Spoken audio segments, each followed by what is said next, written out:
والدہ ہمارے لیے خالہ کی تھی، والدہ کی طرف تھی۔ آپ کی خدمت میں گزارش ہے کہ آپ نے ان کے نماز جنازہ میں 8:30 بجے شرکت کر دی، آڑا محلہ قبرستان۔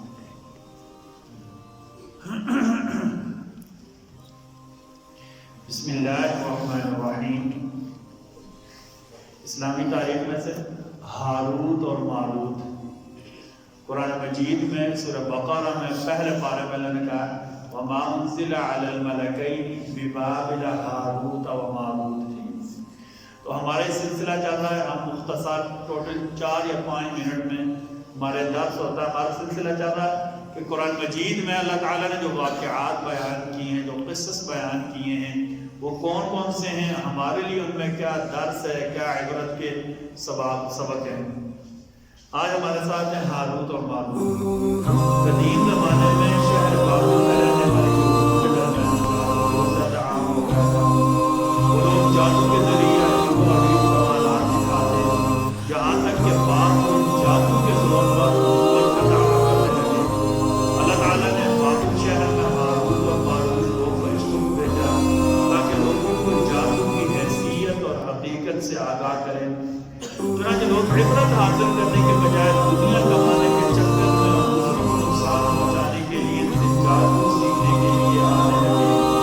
حالانکہ وہ دونوں سکھانا سے پہلے بتا دیتے ہمیں تمہاری آزمائش کے لیے بھیجا گیا ہے، لہٰذا جادو کے ذریعے ناجائز اور حرام کام مت کرو، اس سے تمہارے کفر میں مبتلا ہونے کا اندیشہ ہے۔ لیکن ان لوگوں نے نہیں سیکھا، نہیں مانا، جادو سیکھنے سکھانے کے پیچھے لگ کر کفر اور شرک میں مبتلا ہو گئے، اپنی دنیا اور آخرت برباد کری۔ عمومی طور پر جو جادو کرنے کرانے والے لوگ ہوتے ہیں ہمارے معاشرے میں عمومی مشاہدہ بھی آپ دیکھ لیں، یہ پرلے درجے کے ناپاک قسم کے لوگ ہوتے ہیں۔ دین سے ان کا کوئی تعلق نہیں ہوتا، فرائض سے بھی ان کو آگاہی نہیں ہوتی، بلکہ لوگوں کو خراب کرنے کے لیے لوگوں کے گندے عقیدے، اپنے گندے عقیدوں کی وجہ سے لوگوں کے عقیدے خراب کرنے کے چکر میں پیچھے لگے ہوتے ہیں۔ ایک فرض کے بارے میں، نماز کے لیے مسجد جانا۔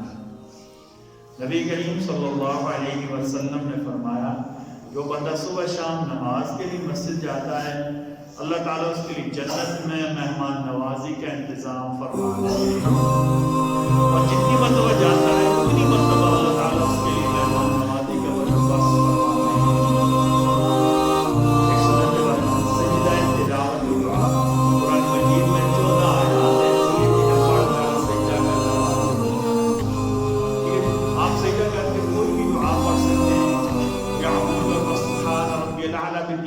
پڑھ سکتے ہیں سجدے تلاوت میں، لیکن بہتر یہ ہے کہ جو دعا ہم بتا رہے ہیں نبی کریم صلی اللہ علیہ وسلم تلاوت فرما رہے ہیں، آپ صلی اللہ علیہ وسلم نے تلاوت کے دوران سجدہ والی آیت پڑھی اور پھر سجدے میں یہ دعا پڑھی سجدہ وجهي للذي خلقه وشق سمعه وبصره بحوله وقوته، سجد وجهي للذي خلقه وشق سمعه وبصره بحوله وقوته،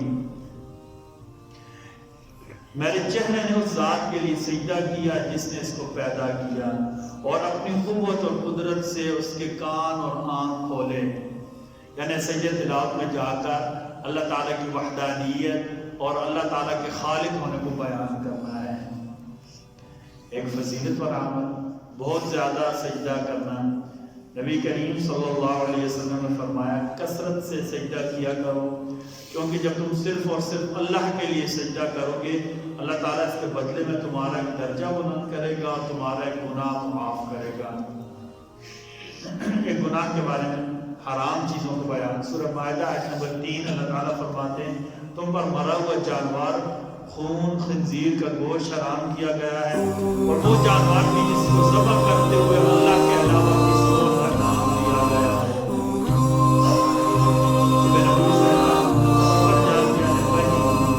اس سے دل کی کون سی بیماری نہیں آپ صلی اللہ علیہ وسلم فرمایا سمجھ جائے یعنی بنی کھایا کر اس سے بھی طرح کے چلیے کھا لو، عمومی طور پر پنساری گیس کا مربع وغیرہ مل جاتا ہے، ٹھیک ہے۔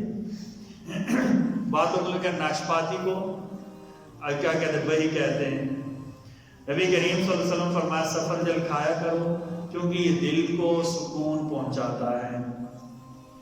نبی کریم صلی اللہ علیہ وسلم کی نصیحت، آپ صلی اللہ علیہ وسلم نے فرمایا ظلم سے بچو کیونکہ ظلم قیامت کے دن بے شمار تاریکیوں کی شکل اختیار کر لے گا، اور کنجوسی سے بھی بچو کیونکہ کنجوسی نے ان لوگوں کو ہلاک کیا جو تم سے پہلے تھے، اور کنجوسی نے انہیں ایک دوسرے کا خون بہانے پر ابھارا، اور کنجوسی کی وجہ سے وہ حرام چیزوں کو حلال سمجھنے لگے تھے۔ اللہ تعالیٰ مجھے بھی اور آپ کو بھی کہنے سننے سے زیادہ عمل کی توفیق عطا فرمائے۔ بسم اللہ الرحمن الرحیم، بسم اللہ والصلاة والسلام علی رسول اللہ، بسم اللہ الرحمن الرحیم۔